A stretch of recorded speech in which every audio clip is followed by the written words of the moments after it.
Nous sommes mercredi 3 avril 2024 et c'est l'heure du tribunal de l'actualité sur les antennes de vos médias leaders, auditeurs et auditrices de la radio Watt FM sur la fréquence 100.7, téléspectateurs et téléspectatrices de Twi TV. Mesdames et messieurs, bonjour et bienvenue à la troisième convocation du tribunal de l'actualité pour cette semaine.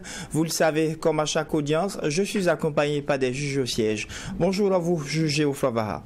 Bonjour, président Kaboré. Bonjour, juge Bougma. Bonjour, auditeurs et téléspectateurs. Oui, juge Vaha, bonjour. Président Kaboré, bonjour. Madame, monsieur, bonjour. Et pour cette troisième audience de la semaine, le tribunal de l'actualité auditionne le coach Simon Ouedraogo. Il est expert en développement personnel et avec lui, il sera question à la barre de développement personnel, la formule de l'auto-éducation pour le succès de la jeunesse.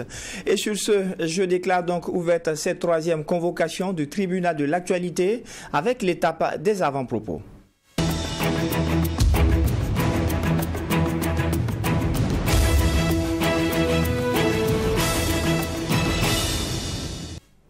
Juge Geoffroy Vaha, qu'est-ce qui retient votre attention pour cette convocation du tribunal de l'actualité? Merci. Ce qui retient mon attention, c'est l'Afrique du Sud. Je l'avais déjà abordé ici à demi-mot. C'est la question de la présidente du Parlement, en la personne de Nosiviwe Mapisa Nkakula, qui est sous le coup d'une arrestation. En tout cas, c'est imminent. C'est l'information qui a été donnée par le porte-parole du National Prosecuting Authority et il s'appelle MAGA.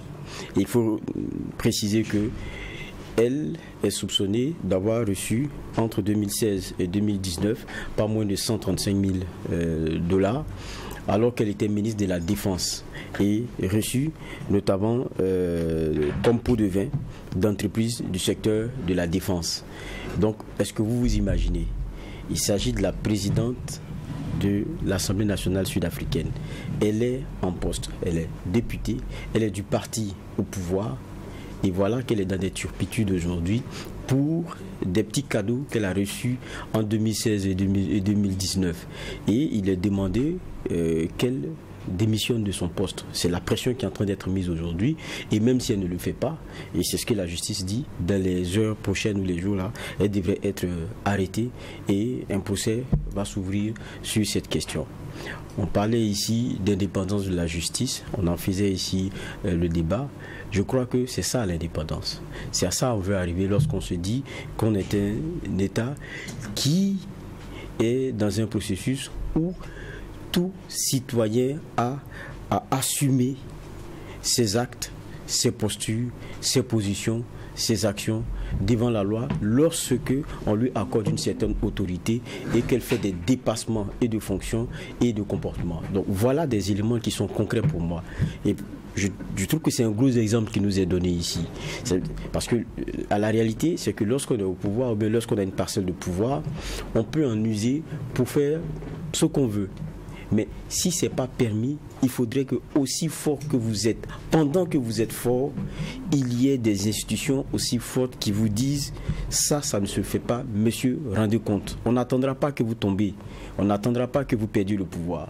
C'est ça la leçon de l'indépendance de la justice. Ce n'est pas couvrir les uns parce qu'ils sont avec nous et livrer les autres parce qu'ils ont perdu le pouvoir ou bien parce qu'ils sont aujourd'hui faibles.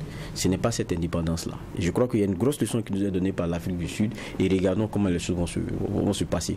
Sans oublier que quand même il y a un Zuma qui lui aussi est dans des turpitudes, toujours de l'ANC qui est le parti au pouvoir. Donc je veux dire, il y a des leçons qui sont en train d'être données sur ce qu'est l'indépendance de la justice. Juge Bernard Bougma, qu'est-ce qui retient votre attention pour cette audience? Merci. Je vais au Togo, à côté où le maître des lieux n'est pas content du contenu de ce qu'il a demandé à la représentation nationale concernant la Constitution. Et donc l'exercice est renvoyé devant les députés. Et bon, ça apporte également assez d'arguments aux évêques qui avaient exprimé leurs inquiétudes par rapport à cette révision constitutionnelle. Les évêques s'étaient interrogés sur la question de l'opportunité, la question de la pertinence, la question de ce que cela pourrait apporter comme nouveauté ou originalité, comme apport substantiel à la démocratie togolaise. Et donc, les évêques se sont effectivement posé ces questions-là. Parce que les députés togolais, d'ailleurs, seront en campagne. Donc, les élections c'est le 20 avril, d'ici là, ils seront en campagne. Est-ce que les évêques s'étaient posé également la question de savoir est-ce que ces messieurs-là auront la sérénité et la lucidité nécessaire, pour ne pas dire la concentration nécessaire, pour faire un travail de fond. Et la question aussi, c'est qu'est-ce qui urge. Mais bon, quoi qu'il en soit, on attend la suite ce que tout cela va donner par rapport au Togo. Mais ça craint pour les rallonges de mandat. Bon, c'est sûr que s'il y a une modification, sauf si Fort va plier, ce qui va étonner, mais bon, on va invoquer la non-rétroactivité de la loi pour pouvoir avancer. On l'a vu au Burkina, on l'a vu en Côte d'Ivoire, on l'a vu en Guinée, on l'a vu. Donc, c'est pas nouveau. Mais en même temps, ce sont des comportements qui entraînent des crises à répétition. Donc, c'est ce que j'avais comme avant-propos ce matin. Donc, en attendant de voir la suite, c'est tout. Merci bien. Merci donc à vous, juge Bernard Bougma et juge Géoffroy Vaha, pour vos avant-propos. Je vous l'annonçais plus tôt en début d'émission. Le coach Simon Ouedraogo, expert en développement personnel, est notre convoqué à la barre du tribunal de l'actualité. Avec lui, il sera question de développement personnel, la formule de l'auto-éducation pour le succès de la jeunesse. Bonjour et bienvenue à la barre du tribunal de l'actualité. Bonjour. Je mets à votre disposition le convoqué du jour, généralement, pour vos questions de généralité. Juge Géoffroy Vaha, vous avez la parole. D'accord. On va faire pédagogie aussi, comme j'aime souvent dire. Qui est coach Simon? Quel est son parcours? Qui est-il? Parce que beaucoup l'ont découvert il y a seulement peut-être quelques années avec ce que sont vos rendez-vous qui sont souvent très, très prisés. Mais qui est coach Simon? Ok, merci à vous et merci à tous ceux qui nous suivent, que ce soit du Burkina et de toute l'Afrique. Et je vous remercie. Coach Simon, c'est, je dirais, un homme comme tout le monde. C'est-à-dire que moi, je suis formateur, coach en développement personnel, mais plus option métaphysique qui est la science du cerveau, de l'esprit, de l'âme, tout ce qui touche dans le domaine de l'invisible. Vous voyez que l'homme ne voit pas son âme, mais il fait tout pour que son âme ne soit pas perdue. L'homme ne voit pas son esprit, mais il fait tout pour qu'on ne l'insulte pas d'esprit pauvre. L'homme, il y a tellement de choses en l'homme qu'il ne voit pas. Et malheureusement, la plupart des gens ne prennent pas soin de ce qu'ils ne voient pas. Ils prennent soin de ce qu'ils voient. D'autres même vont jusqu'à changer de peau et tout. Voyez-vous? Donc c'est pourquoi je me suis dit, bon, il faut que je me spécialise dans ce domaine qui est la métaphysique. C'est une science comme toutes les autres sciences. Et mixer maintenant au développement personnel pour pouvoir maintenant, je dirais, finir avec l'entrepreneuriat. Donc je me connais, je me forme, je sais qui je suis, comment fonctionne mon esprit, mon âme. Ensuite, j'entreprends.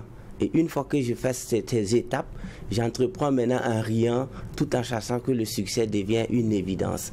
Donc, et également, j'ai parcouru également les rues du Burkina et de Ouaga. Bon, je suis d'abord né en Côte d'Ivoire où j'ai fait mon cursus CP1 jusqu'en classe de CM2, bon, CM1 là-bas.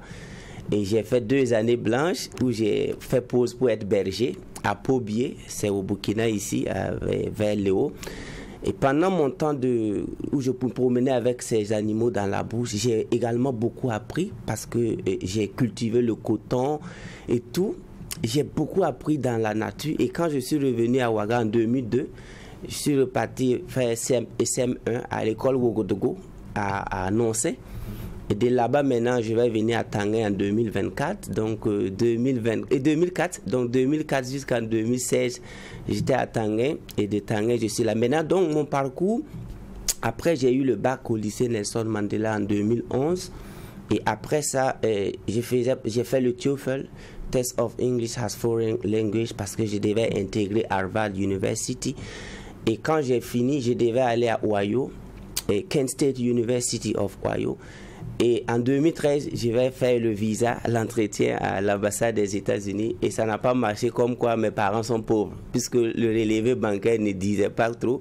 D'ailleurs, même c'est les bras longs, cousin de l'oncle qui m'a... Donc, après ça, je me suis dit, bon, je décide d'installer l'Amérique maintenant au Burkina. Puisque je partais à Kent pour parachuter à Harvard, afin d'apprendre et revenir montrer aux gens que l'homme peut réussir.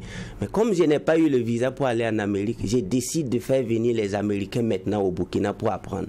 Et ce fut le cas, et c'est le cas à l'heure actuelle où je vous parle. Des gens prennent l'avion aux États-Unis pour venir se former en développement. Donc, mon parcours vraiment, c'était, si je vais les détailler, parce que du village à Ouagadougou, d'enfants de cultivateurs, bon, vraiment, c'est quand même un peu long, mais peut-être que mon parcours ne va pas donner une science aux gens. On va passer vraiment aux questions scientifiques.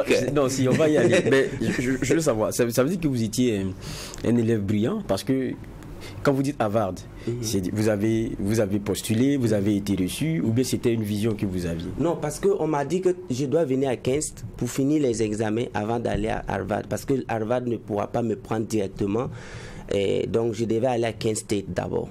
Voilà. Donc, mais sinon, mon parcours scolaire, j'ai toujours été parmi les 3 premiers. Bon, maximum 5, 6, 6e. J'ai même eu des cadeaux, prix, tableau d'honneur et tout. Donc, je comprends bien le système. Dernière question. C'est pour mieux vous découvrir et puis après, on ira au livre. Mais qu'est-ce qui fait la décision d'être coach? Qu'est-ce qui arrive à un moment donné pour vous dire, je veux partager mon expérience, je veux partager mon savoir? Oui, on a dit que green grass grow at the end of desert. Ça dit green grass grow at the end of desert. Ça dit les herbes vertes poussent à la fin du désert. C'est-à-dire que c'est au bout du désespoir, quand tu touches le plafond du désespoir, c'est à ce moment que l'univers t'envoie maintenant l'espoir. Moi, j'ai touché le plafond du désespoir. C'est-à-dire le paroxysme de la pauvreté. Jusqu'à un certain moment, je n'arrivais pas à manger un repas par jour. J'ai vécu ça à Ouaga. Et je me suis dit, c'est pas normal. Qu'est-ce qui s'est réellement passé? Donc, c'est cette, je dirais, rage-là qui m'a poussé à devenir un rat de bibliothèque. Et mon amour pour les livres m'a permis de lire des grands, des gens qui ont transformé le monde, des grands poètes, des scientifiques. Et je lisais, passais ma vie à lire seulement. Je lisais minimum 100 pages par jour. Ça, c'est si je finis pas les 100 pages, tu ne m'adresses pas la parole. Et j'ai fait ça pendant plus d'1 an. Voyez-vous, c'est comme... Donc, j'ai découvert que ce soit dans la littérature, la science. Donc, c'est là que j'ai compris que l'être humain a tout en lui. Que l'univers, Dieu lui a tout donné, que ce soit dans son cerveau, dans son âme. Et c'est l'incapacité d'utiliser les potentialités innées en nous qui a créé tous les problèmes du monde. C'est ça qui m'a dit, je me suis dit, je vais servir les gens toute ma vie. Je vais les permettre de savoir que c'est eux les riches en fait, que la richesse est en eux. Donc voici vraiment, je dirais, le point qui m'a poussé à m'investir dans le développement personnel. Alors, juge Bernard Bougma, question de généralité. Oui, effectivement, question de généralité, vous le dites si bien, mais comment est-ce que vous vous sentez compris? Parce que quand vous sortez, il y a beaucoup de la polémique. Est-ce que Simon Ouédraogo se sent compris? Non, quand Mark Zuckerberg a lancé Facebook, est-ce que les gens comprenaient? Il a fallu qu'ils téléchargent l'application. Rentre maintenant, même, pour mettre même photo de profil, même c'était compliqué. Nous tous, on a découvert, moi personnellement, j'ai découvert toutes ces applications. Donc, moi, j'installe assez d'applications, jusqu'à des applications très lourdes.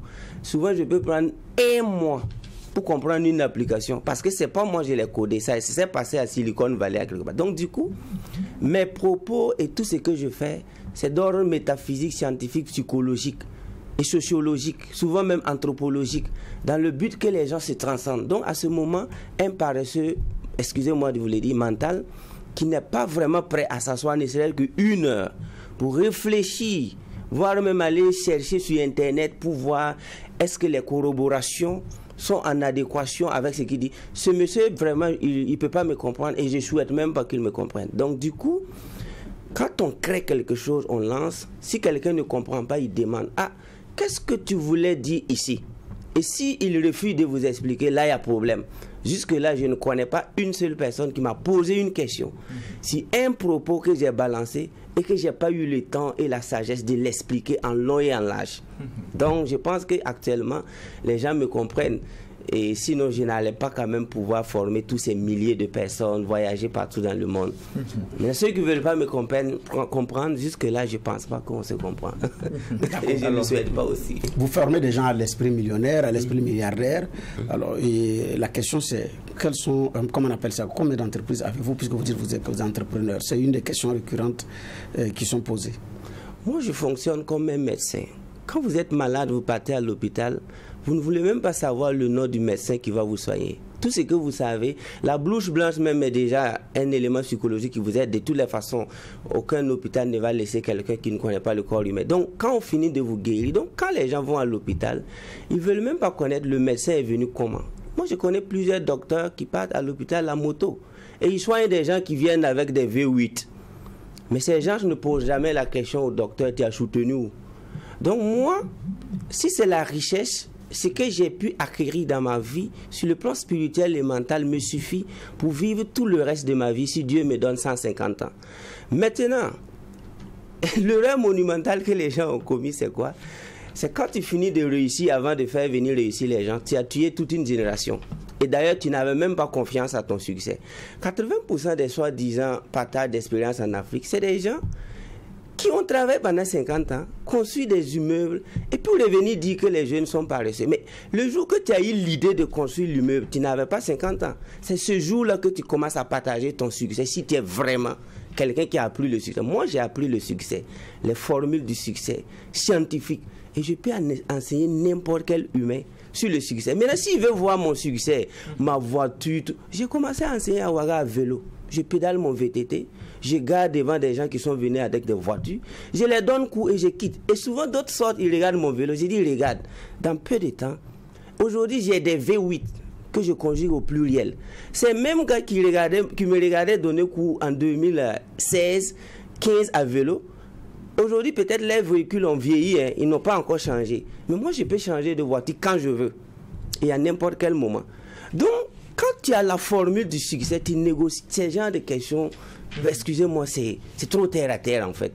Tu as combien d'entreprises? Est-ce que je vais t'employer? Est-ce que je te veux même là-bas? Tu as fait quoi? Donc tout ça, quand l'être humain est dans une incapacité de percevoir quand on parle, parce que quand tu lis la Bible, tu n'as pas vu Jésus ou moi, et quand tu lis le Coran, tu n'as pas vu Mohamed. Mais il y a des vérités qui tapent ton subconscient que tu n'as même plus envie de voir Jésus.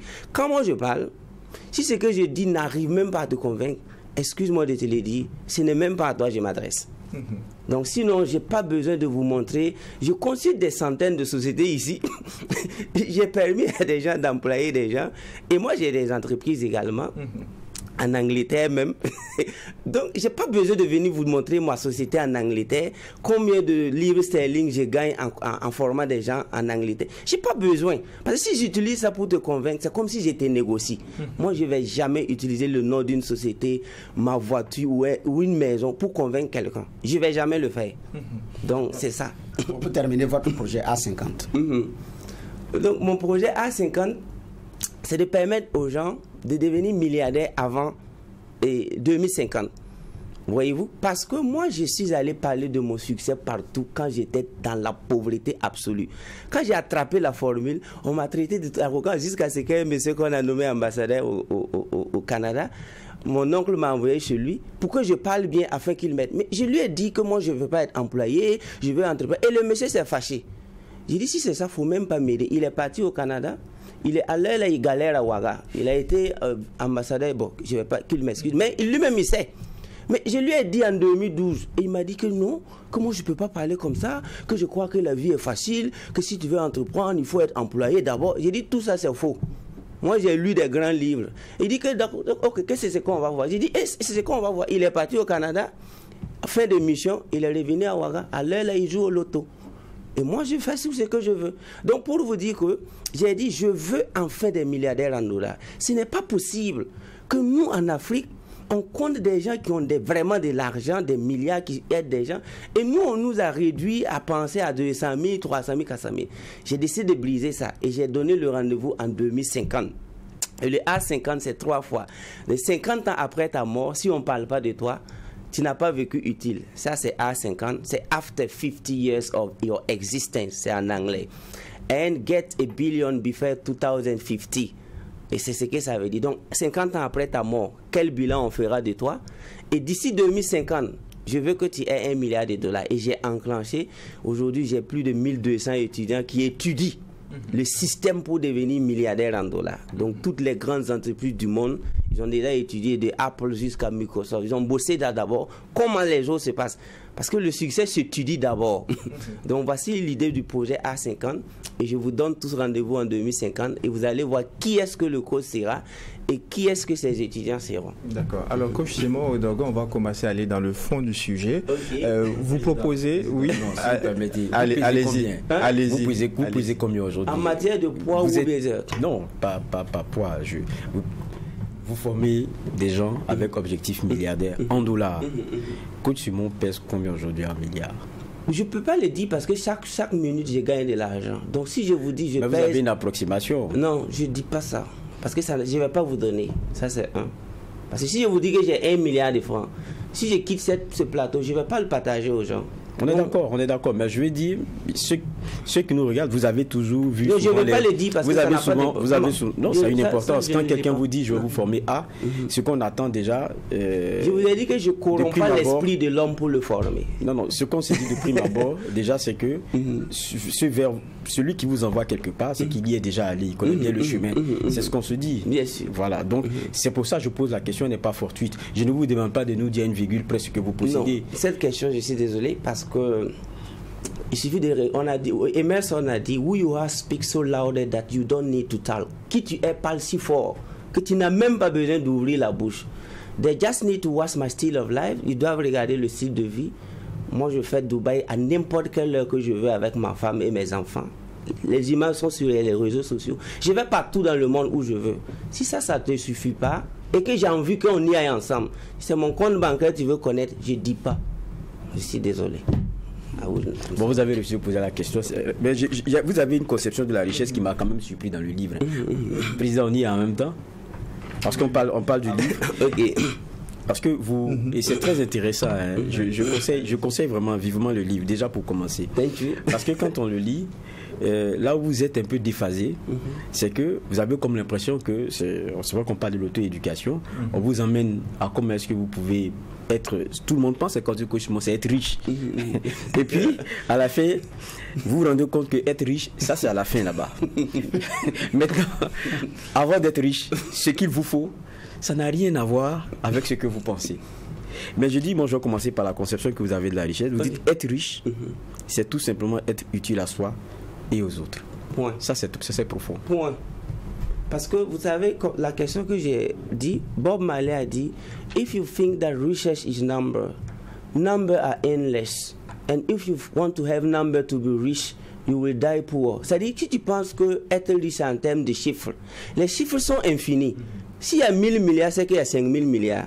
S'il y a 5000 milliards, c'est qu'il y a 100 000 milliards. Et on ne va pas s'en sortir. Et si tu penses que être riche, c'est avoir un certain montant, tu ne vas jamais être riche parce que les nombres et les chiffres sont infinis. Donc, que lui, la richesse, ce n'est pas le compter l'argent. Je peux vous dire que j'ai 1 milliard. Peut-être que j'ai eu au loto hier. Je peux vous dire que j'ai 10 milliards. Peut-être que j'ai braqué une banque hier. Est-ce que ça, là, ce sont des indices pour qualifier un homme de riche? Donc c'est pourquoi ceux qui ont commis l'erreur monumentale depuis la nuit des temps de classer les gens en fonction de leur compte bancaire ont créé un désordre. Parce que les gens sont allés braquer, faire des concurrences déloyales juste pour avoir des chiffres dans leur compte pour se faire voir. Des gens ont fait des concurrences déloyales. Prendre des produits, c'est lui seul qui peut faire venir. Si un jeune s'amuse, on le bloque et sa marchandise pourrit. Et ce gars est gonflé dans le marché comme quoi c'est un grand commerçant. Et après, on le respecte parce qu'il a l'argent. C'est fini avec ce livre. Ce livre-là va permettre à la jeunesse africaine de ne plus jamais juger quelqu'un en fonction de son compte bancaire. Donc, c'est pourquoi j'ai dit ici qu'être riche, c'est d'abord être utile à soi et aux autres. Point. Et vous allez voir que dans tout marketing, il y a ce qu'on appelle le produit d'appel. Un produit d'appel, c'est un produit qu'on met à la porte. Tu viens et on te vend une V8. Si moi, je veux vous vendre une V8, vous savez comment je vais faire? Je prends ton enfant, je lui donne des bonbons. Et ton enfant sera très content. Et il veut me voir tout le temps. Tonton qui m'a donné bonbons. Et à ce moment, votre enfant même va se détacher. À ce moment, je vais venir vous vendre une V8. Vous allez payer. Quand je parle d'argent, c'est parce que je sais que les gens aiment l'argent. Je vais les attirer.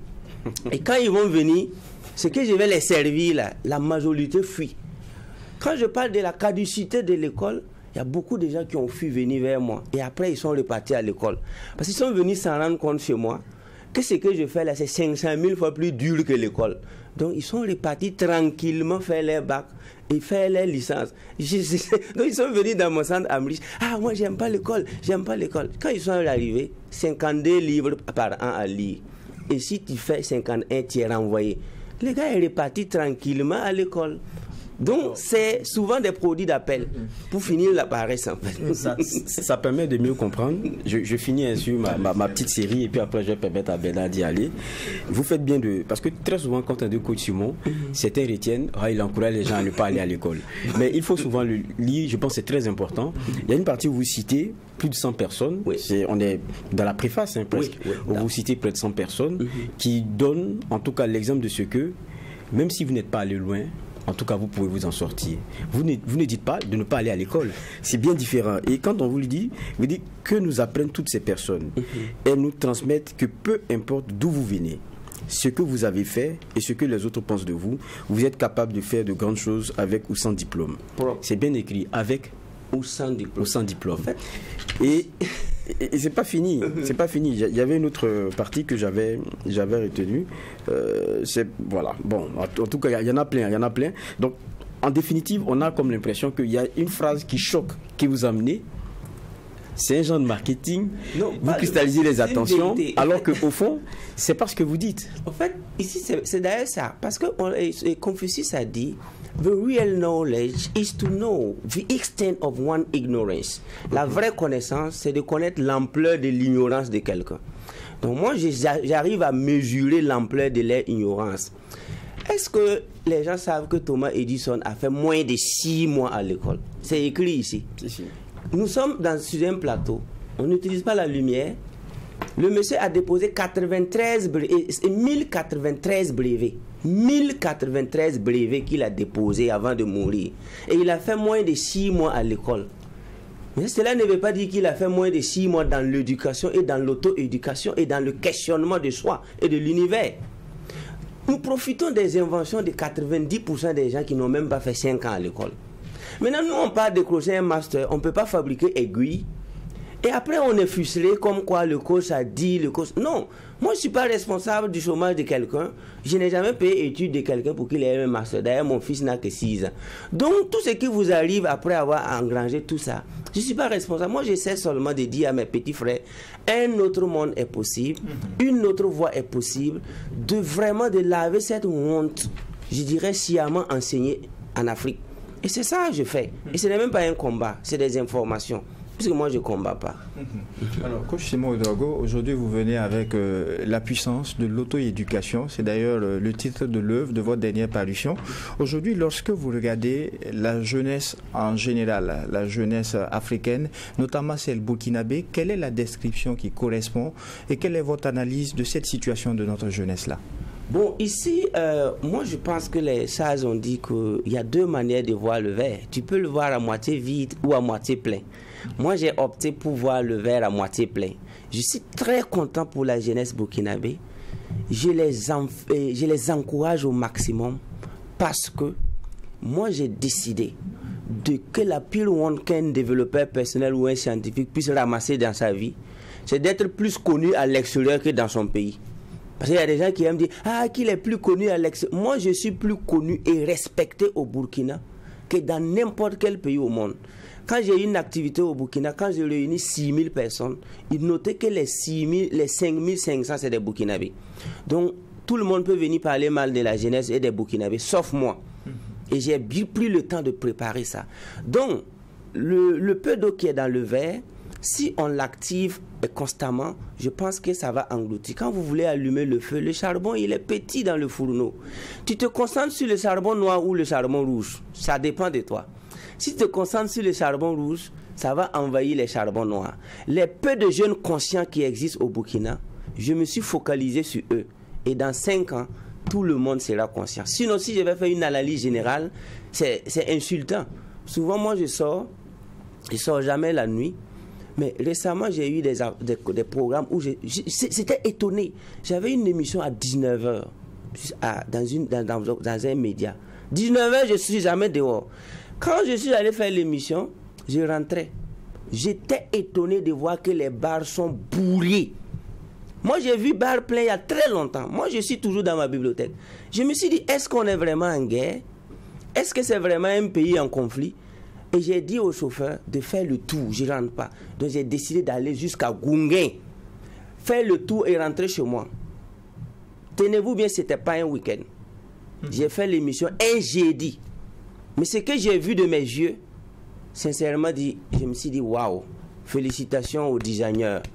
Donc, si je vais me baser sur ces statistiques, je vais peindre le Burkina ou la jeunesse en noir. Mais comme j'en connais quand même, qui payent des livres pour lire, comme j'en connais qui ont décidé de bosser, je préfère me concentrer sur eux. Sinon, la tendance générale, je n'ai pas envie de commenter. Mais je pense que la petite tendance que nous avons va engloutir la tendance générale. D'accord. Avant de laisser la parole au juge Bouma, est-ce que la formule de l'auto-éducation n'entre pas un peu en contradiction avec notre système éducatif? Est-ce que nous, on a un système éducatif? C'est ça d'abord qu'il faut se poser. Est-ce que vous avez un système éducatif? On n'en a pas. Donc quand on n'a pas de système et puis on dit, est-ce que non, on n'a pas de système. Et je pense qu'avec le temps, on aura un système où on pourra s'en glorifier. Sinon, je ne peux pas répondre à cette question parce qu'on n'a pas de système. Dites-moi quel est le système qu'on a. On n'a pas de système éducatif. Ça, je l'ai dit ici et j'assume. Donc quand on n'a pas de système, on ne peut pas dire que c'est l'auto-éducation. Non, quand on parle de système éducatif... Le système tel que conçu, l'enseignement général que nous avons, voilà, jusqu'à si l'enseignement technique et autres, ça n'a rien à voir avec le système éducatif pour vous? Non, quand on dit tel que conçu, vous voyez déjà que quand ton rival te circoncis, pourquoi tu es surpris de ne pas avoir des enfants? Est-ce que ça va ici? Il va laisser le prépuce et s'occuper des testicules. Il va les enlever tous, il va remplacer par des petits cailloux et il va te dire que c'est bon. Mais c'est quand tu vas faire 50 ans sans enfant que tu vas t'en rendre compte que tu n'as pas de testicules. Excusez-moi de vous le dire ici. Nous sommes allés se faire circoncire par nos rivaux. Et aujourd'hui, on est étonné de ne pas avoir des enfants. Regardez-moi ça. Quand on dit système éducatif, on aime dire le système éducatif français. Moi, j'aime le dire, c'est faux. Nous, on n'a pas de système éducatif français. On a un système éducatif qui nous... Puisque la France est une puissance. Ce n'est pas les Burkinabés et les Africains qui maintiennent les réacteurs nucléaires français. Ce n'est pas les Burkinabés et les Ivoiriens qui sont en France, qui s'occupent du métro et tout. La France, la médecine française est assurée par les Français. Donc, si on avait un système éducatif français, on allait être capable quand même de vivre comme des Français, d'avoir des assurances santé comme des Français, avant de fight la France. Donc, nous-mêmes, on n'a même pas un système français. Moi, je ne sais même pas quel est le nom du système éducatif qu'on a. Je cherche toujours. Quand je vais trouver, je vais venir vous dire. La parole au juge Benabougma. Oui, effectivement, le livre La puissance de l'auto-éducation, comme Gilles Val l'a dit, ce n'est pas pour faire la pub, mais il est bien fait. Oui, en termes de qualité de la matière, bon, c'est bien fait. Effectivement, je vais insister sur quelque chose. Quand on entend Koichi Ouedraogo, c'est il faut être riche, il faut avoir l'argent. Et donc, certains, certainement, ce matin, vont découvrir qu'en réalité, comme vous dites que c'est le produit d'appel. C'est pas ça vous intéresser les gens, mais quand ils viennent, il y a un travail de fond, effectivement, à faire. Vous avez créé ce que vous avez, votre école qu'on appelle Amrich. C'est un système. Voilà. Donc, il y a quoi comme contenu dans ce système-là? Le système, d'abord, par sa définition, c'est International Wisdom and Research System. Système international de la sagesse et de la richesse. Là-bas, c'est d'abord l'auto-formation. Parce que les gens en jambes, qui a appris à qui comment faire des bébés ici? Qui a été fait avoir une licence en comment avoir des enfants? Mais même dans les rues, nous voyons des enfants, on ne sait même pas qui est son père. Donc, que tu le veuilles ou pas, nous sommes tous dans l'auto-formation et c'est l'école de Dieu. On apprend les vraies choses par nous-mêmes. C'est pourquoi quand les gens viennent à Amrich, moi, ils payent 2 millions, 1 million, mais tu ne fais pas la vente ambulante, tu ne rentres pas dans ma classe. Imaginez-vous, aujourd'hui j'ai des Camerounais, des Sénégalais, des gens qui sont venus de partout. Bon, là les 2 millions c'est avant. Aujourd'hui je suis à 12 millions. Vous écartez déjà une bonne partie. Non, moi je les prends. C'est pourquoi le livre est là. Et c'est tout ce que j'enseigne même d'ailleurs, que j'ai mis dans le livre. Donc je n'écarte personne. Donc imaginez quelqu'un qui vient donner 2 millions au coach. J'ai dit tu prends la rue 2 mois à Ouaga ici. Je m'en fous. Et les gars vendent et je les espionne. Si tu vends même pas, je commence pas à te donner les coûts. Parce que moi, j'ai... Quoi, vos produits ou les leurs? Les leurs. Moi, j'ai pas de produits. Je vends que de ce qui est intelligent. Du coup, quand ils vont faire ça, ils vont faire le rapport. Tu as pu convaincre qui? Tu as pu parler à qui? Est-ce que tu as compris la société? Les gens sont nombreux où? Et quand je les pose cette question, ils me disent sous les manguiers, dans les bas. Il dit, est-ce qu'avec ça, là, on pourra s'en sortir? Le petit me dit, voilà, coach, on ne va pas s'en sortir. Donc, du coup, et je les ai même amenés à recenser le nombre de bars par quartier. J'ai ça ici. Si vous voulez connaître, venez me voir. Il y a des quartiers sans bibliothèque. À Ouaga, ici. Aucune bibliothèque de 5 livres. Mais on a compté 100 maquis. Nous, on a compté ça ici à Ouaga. Ça, c'est depuis 2016, quoi, avant de commencer. Donc, c'est pour dire que dans ce système-là, je me suis dit que quand on rentre dans un système, on n'échoue pas. Le sang qui circule dans notre corps est dans un système. C'est pourquoi nous ne voyons pas notre sang qui décide de prendre des veines vraiment au hasard.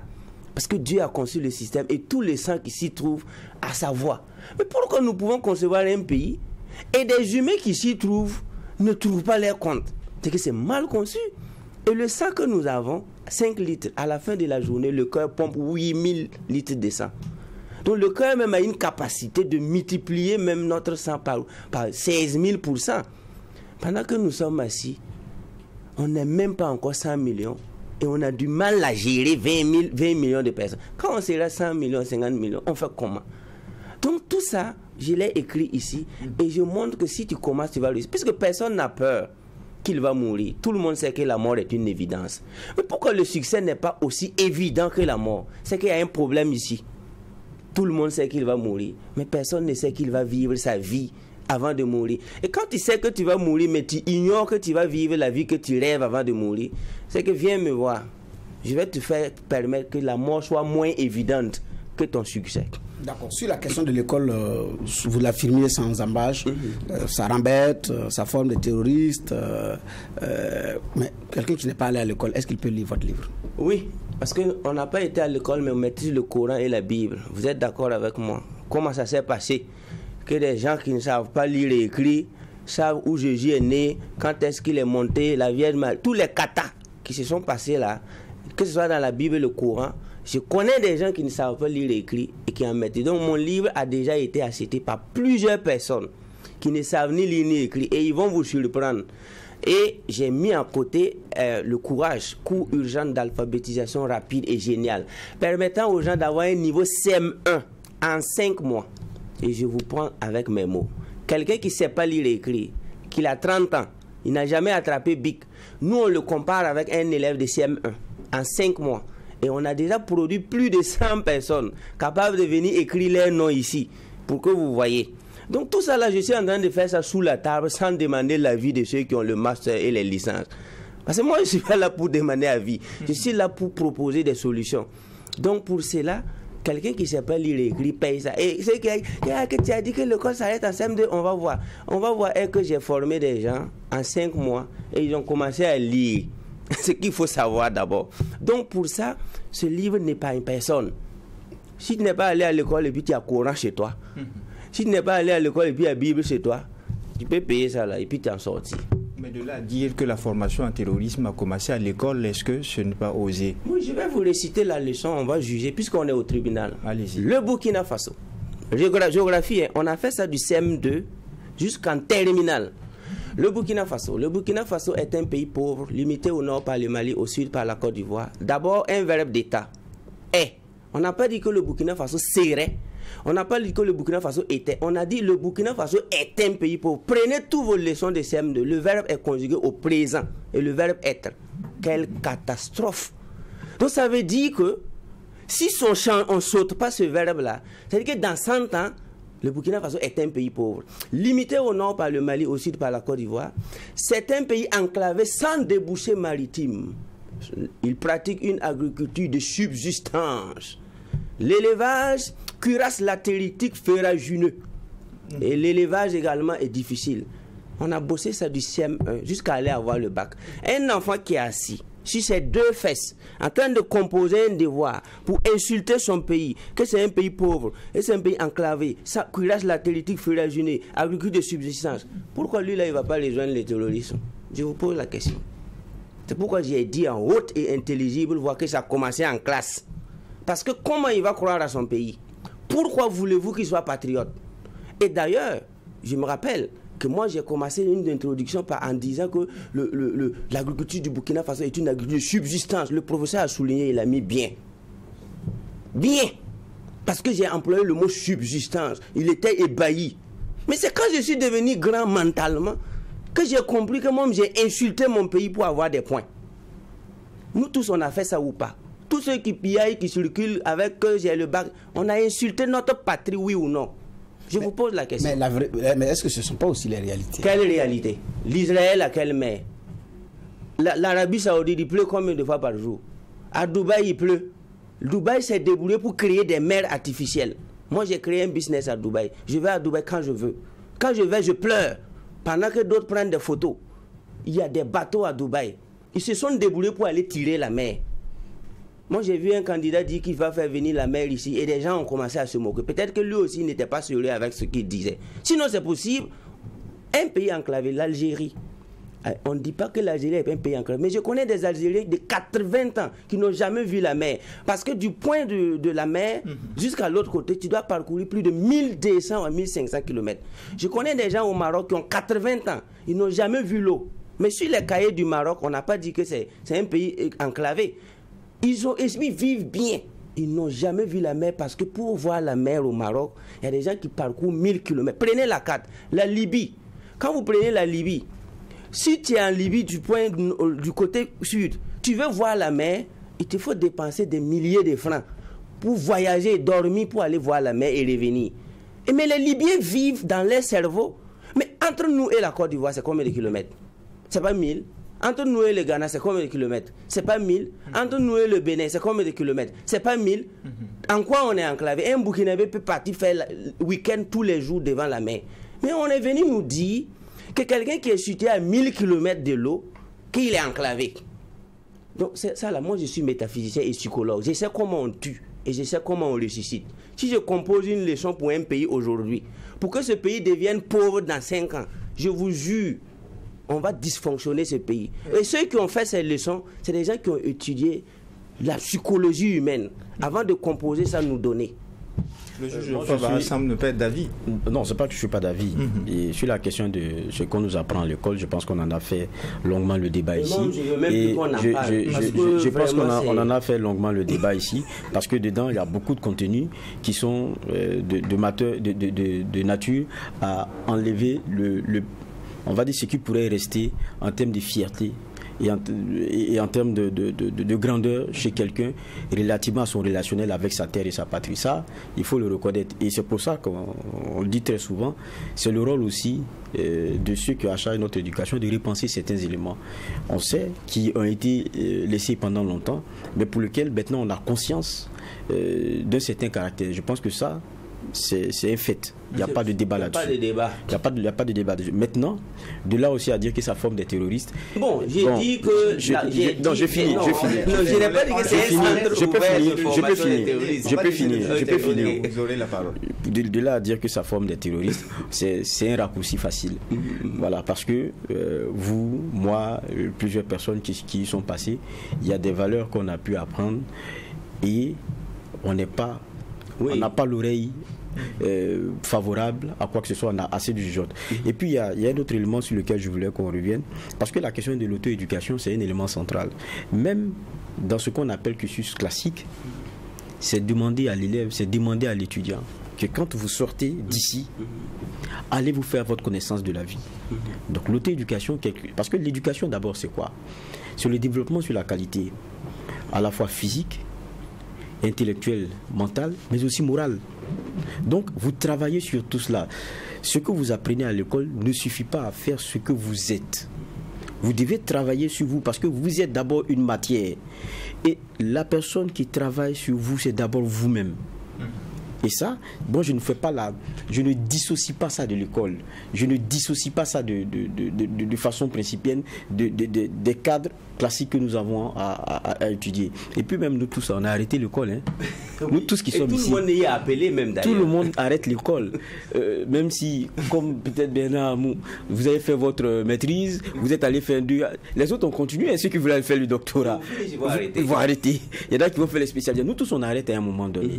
Mais il y a une capacité à devoir travailler sur soi-même. Peut-être c'est ce que vous appelez l'auto-éducation, mais je dis c'est promu même dans le cadre de formation classique. Maintenant, pour revenir au livre, moi je pense qu'il y a des éléments aussi qui sont, j'ai dit, très intéressants sur la prise de conscience d'abord de ce que être pauvre ne devrait pas être quelque chose dans lequel on devrait être à l'aise. Parce que vous dites une phrase qui m'a moi beaucoup marqué. Vous dites on peut tricher, on peut faire du mal aux autres pour être riche. Mais quand on est pauvre, on fait mal à soi-même et à ceux qui sont autour de nous. Non, j'ai dit on peut être riche sans faire du bien aux autres. Voilà, c'est cela. Mais on ne peut pas être pauvre sans faire du mal à soi-même et aux autres.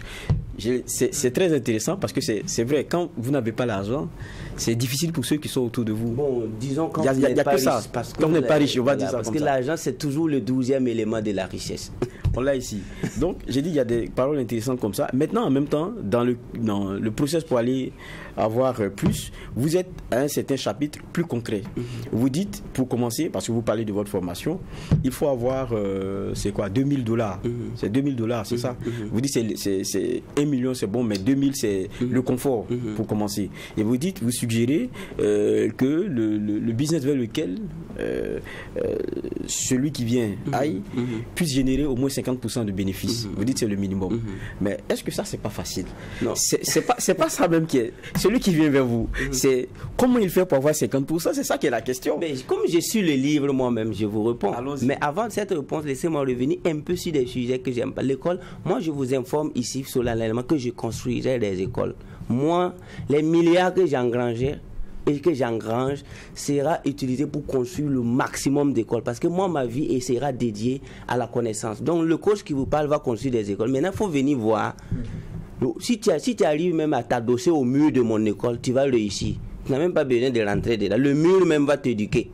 Donc, pour votre part, l'école en global, moi, je ne peux pas critiquer le système américain comme ça. L'Amérique gouverne. Donc, quand on parle d'école, il y a des gens qui ne veulent pas parler. Ils font exprès. Mais comme c'est exprès, bon, moi je ne vais pas commander. Donc c'est pour vous dire ça, qu'on n'a qu'à changer des matières. Aujourd'hui, je suis très content de voir le gouvernement qui prend des initiatives. Et quand moi je regarde, je suis très content. J'ai vu le discours du Premier ministre qui a parlé de l'école. Le président même en a parlé assez. Et je suis fier. Je suis très, très... Je ne me suis jamais senti aussi burkinabé. Malgré tout, la jeunesse est toujours orientée vers les concours de la fonction publique. Mais ça aide déjà quand on voit les premiers responsables qui en parlent. Donc moi, ma joie. Donc pour répondre à cette question... D'abord, le livre ne commence pas par les $2000. Le livre te dit que même si tu es orphelin, peu importe qui tu es, d'abord le premier chapitre c'est la PNL, la programmation neuro-linguistique, pendant 21 jours. Pour que d'abord tu te débarrasses de tout ce qu'on t'a dit que c'est pas possible. Et quand tu finis, tu n'as même pas 1 franc, mais je te demande de faire des travaux physiques. Est-ce que si tu n'as pas l'argent, moi j'ai été manœuvrage, je connais beaucoup de maisons à Ouaga où moi j'ai chargé les ciments. Quand je passe, je regarde, je suis content.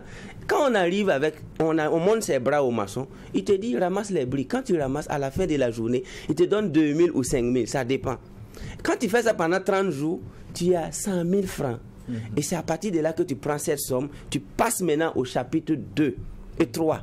C'est-à-dire tu passes maintenant, et le chapitre 3, je te demande de lire, de regarder des vidéos, des documentaires pour comprendre le monde. Parce que moi, j'ai fini mes études en géopolitique en 2014. Il n'y a pas un seul pays au monde que je n'ai pas étudié. Il n'y en a pas. Donc, 2014. Donc, quand tu finis ça, tu passes maintenant en classe niveau 4. Et le niveau 4, maintenant, tu dois avoir 1 800 000 pour valider le niveau et passer. Et les 1 800 000, comment tu vas le faire? Comme tu as eu 100 000 francs, au niveau 2, tu enlèves 20 000 francs seulement pour avoir les 1 800 000. Qu'est-ce que tu fais? Va au grand marché. C'est ce que je faisais. Il y a des produits que moi je prenais au grand marché à 100 francs, et je vendais à 300 sur le marché. Par exemple, des petits parfums, il y a des Chinois qui en vendent. Moi, je prends ça à 250. Et quand je me promène, les gens payent ça à 500 francs. C'est combien pour cent? 100%. J'ai même été clément en disant 50. Donc, c'est pas facile, hein, monsieur. Le juge, c'est pas facile. Donc moi je connais assez de produits que si tu prends ça à 1000 francs, tu revends à 2000, le client il paye en rien parce que lui-même il cherchait ça. C'est ce que mes étudiants font actuellement. Et à mesure de multiplier ces actions, chaque jour, tu peux avoir 5 000 ou 10 000. Au bout d'un mois, tu as 300 000. Et si tu continues le processus, en 10 mois, ça fait 3 millions. Et tu arrêtes. C'est fini. Tu ne fais plus jamais la vente ambulante. Tu ramasses maintenant les 1 800 000. Tu passes au niveau 4 et niveau 5. C'est comme ça que j'ai montré, étape par étape, jusqu'à maintenant à 240 millions.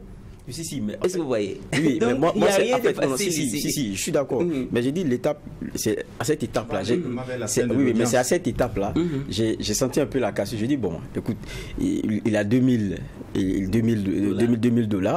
et vous dites, identifie un business où tu peux avoir 50% de bénéfices. Oui. Est-ce que vous avez une idée quand nos commerçants vont en Chine là? Moi, je parle chinois depuis 2013. Depuis 2013, je parle chinois. Bon, même si c'est pas beaucoup. Je pouvais aller en Chine, faire venir des marchandises, vendre et devenir vachement milliardaire à Ouaga. Vous savez ce que j'ai décidé? J'ai décidé de bosser des livres pour former mes petits frères. Parce que aller faire venir des conteneurs en Chine, vendre, avoir l'argent, ça peut même pas faire bouger 1 mètre l'économie d'un pays. Donc, ça peut pas. J'ai étudié l'économie aussi. Donc, qu'est-ce que j'ai décidé? Moi, je connais des produits en Chine. Tu prends 1000 francs. Tu viens ici, les gens se battent pour payer ça à 10 000. Donc, ça fait combien pour ça? Donc, ceux qui veulent savoir ça n'ont qu'à payer les livres. Et je vais les enseigner. Et d'ailleurs, m'enseigner là-bas. Donc, c'est 500 000 fois possible. Votre monde que vous avez porté, que j'apprécie. Non, j'ai pas dit que c'est pas possible. Je dis, si je vous dites à celui qui vient, trouve un business qui fait 50%. Oui, c'est ce que je dis. Alors que la clé, c'est plutôt de le guider, pour dire, ça c'est comme ça, ça c'est comme ça. Oui, mais dans le livre, on vous dit, trouve un business qui fait, qui te rapporte 50%. Le livre, tous les livres ont des codes barres. Tous les livres ont des numéros. C'est sciemment mis. Ça veut dire que moi, je vais donner des cours gratuitement à tous ceux qui ont le livre. Tu me donnes le numéro et là où tu es bloqué, j'ai déjà également des gens qui sont qualifiés. Ils sont au niveau 6 déjà. Ils ont déjà fait le tour du monde. Leur passeport est plein. Moi, où je vous parle, là, j'échange de passeport tous les 2 ans. C'est plein. Donc, moi, j'ai des étudiants, leurs passeports sont déjà pleins. Donc, quand tu seras bloqué dans le niveau, je vais te mettre en contact avec eux. Ils vont te débloquer. Ils vont dire, bon, tu es niveau combien? Tu dis 5. Tu vas aller au 6. Donc, c'est un roadmap. C'est une voie. Et tu ne peux pas rentrer ici et puis échouer, à moins que tu veux faire semblant. D'accord. Toute dernière réaction, juge Benabou. Oui, justement, parce que ça permet d'expliquer un certain nombre de choses. Parce qu'à la dédicace, il dit que ceux qui vont payer le livre auront... vous payez le livre 240... Ça c'est de la titrologie des journalistes. À la dédicace, là. C'est une titrologie. Ah oui, et moi, j'étais là, j'ai dit, waouh, les journalistes, vous êtes forts. Lisez le livre et quelqu'un dit que la fin de la lecture du livre du coach Simon vous donne 200 millions cash. Quand j'ai vu ça, j'ai dit, oh bravo cher journaliste, vous aussi. On vous dit, tu commences avec 0 francs et ça peut même te coûter 5 ans, ou voire même 10 ans pour arriver au niveau 8. Parce que d'ici que tu fasses les tours des pays que j'ai cités dans le livre, là, ça peut te coûter 10 ans. Et après, maintenant, quand tu veux valider le niveau 8, c'est seulement qu'on parle de 240. Et on dit que la lecture du livre du coach vous donne 240 millions cash. Vous voyez que ça, d'ailleurs, même, je n'ai rien dit parce que je ne suis pas de nature à poursuivre les gens. Est-ce que ça, quand vous avez lu le... Est-ce que c'est ce que j'ai dit? Non, mais vous êtes là, vous allez répondre pour ceux qui... Non, mais vous répondez pour ceux qui ont suivi. Parce qu'on appelle ça la titrologie, quoi. C'est les titrologues, en fait. Et il y a des gens aussi, ils lisent jamais, ils aiment les titres. On appelle ça la titrologie. Donc, du coup, mais ce qui est très, très intéressant, c'est que pour avoir les 240 millions, toi-même là, tu risques d'aller m'enseigner à l'université et puis tu ne vas pas avoir ça. Parce que c'est un parcours de titan. 240 millions, ok. Donc, c'est pourquoi je montre vraiment que si on a pu travailler 40 ans pour aller à la retraite 100 000 francs ou 10 millions dans son compte, on peut étudier ce livre-là en 5 ans et avoir 240 millions. Et c'est à partir de là que tu commences à chercher l'argent. J'ai précisé que si tu ne dors pas dans ta maison de rêve, tu ne roules pas ta voiture de rêve, tu ne cherches pas l'argent, mais tu te cherches. Et quand tu te trouves maintenant, c'est seulement que tu commences à chercher l'argent. Maintenant, si tu ne t'es même pas encore trouvé et puis tu fais partie de la liste de ceux qui cherchent l'argent, regarde les dégâts que tu vas faire. Donc tout ça, c'est expliqué ici de façon scientifique et on va tous y arriver. Et donc, et pour votre information, j'avais dit que le livre coûte 17 000 et ça va coûter 26 000 l'année prochaine. J'ai dit ça il y a 1 mois. J'ai dit qu'on va remplir le palais des sports depuis le 20 février. J'ai passé mon temps à dire palais des sports sera plein. Pourquoi je disais ça? Parce que je sais qui est-ce que j'ai formé de 2017 à 2024. Moi, je connais mes étudiants. Donc j'ai dit, parler des sports là aussi, c'est là plein. Et on n'a pas demandé à un activiste ou bien à un influenceur de publier. J'ai dit aux artistes même qui vont presser de ne même pas publier qu'ils viennent. Ils sont venus presser comme ça, sans même publier. Je les ai interdits. Interdit aux sponsors de sponsoriser. Interdit à un parrain de mettre pied dans la salle. Si j'ai pu dire ça, selon vous, je compte sur qui? Donc il y a des parrains? Oui, bon, il y a des gens quand ils font des activités sous le haut parrainage, bas parrainage, moyen parrainage. Non. Le coach Simon Ouedraogo n'a pas besoin de ses parrainages. Si, je respecte. Le Burkina a des personnalités. Il y a tellement de gens qui m'ont dévancé et qui font du bon boulot. Je vais même aller présenter les livres un à un chez des gens que je respecte. Mais je voulais faire ça avant d'y aller. Sinon, le Burkina, j'ai des gens que je respecte beaucoup ici. Ils sont très nombreux d'ailleurs. Donc, pour cela, on avait d'abord cette communauté de lecteurs. Et les 8000 exemplaires sont partis. Hier, il restait 150. Aujourd'hui, je n'ai pas checké. Donc, maintenant, les 12 000 exemplaires arrivent le 15 février et le 15 avril. Et quand ça va venir, au lieu que ça soit 17 000, la probabilité pour que ça devienne 26 000 est très élevée. Depuis quand vous avez vu quelqu'un écrire un livre et dire que le prix va augmenter l'année prochaine? Vous avez vu ça où? Moi, j'ai dit ça avant de faire sortir. C'est parce que je sais ce que j'ai mis là-bas. On appelle ça l'outrecuidance. C'est outrecuidant. Donc, et ça va augmenter aussi. Il n'y a pas de débat que ça ne passe pas à 26 000. Et c'est donc ici que nous allons mettre un point final à cette troisième audience du tribunal de l'actualité pour cette semaine.